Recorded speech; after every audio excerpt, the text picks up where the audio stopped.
ఏదైతే ప్రాథమిక అంచనాల ప్రకారం 5.42 లక్షల ఎకరాలని పంట నష్టం మొన్న అంచనా వేశారు. చంద్రబాబు గారు కూడా చెప్పారు పరిహారం ఎంతెంత ఇస్తారు ఏ ఏ పంటలకు అన్నటువంటిది.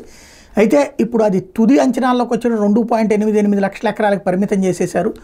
తొలుత 2.72 లక్షల మంది రైతులు నష్టపోయినట్టు అంచనా వేసి చివరికి 1.86 లక్షల మంది రైతులకే పరిమితం చేశారంటూ సాక్షి ఇవాళ ఒక ఐటెం హైలైట్ చేసింది. 51 లక్షల ఎకరాల్లో ఉద్యాన పట్టు పంటలు ముంపుకు గురైతే 3.08 లక్షల మంది రైతులకి 408 కోట్లు పంట నష్టపరిహారం చెల్లించాల్సి వస్తుందని అంచనా వేశారు. అత్యధికంగా 4.29 లక్షల ఎకరాల్లో వరి పంట ముంపుకు గురైతే 2.16 లక్షల మంది రైతులకి 291.74 కోట్ల పరిహారం చెల్లించాలని అంచనా.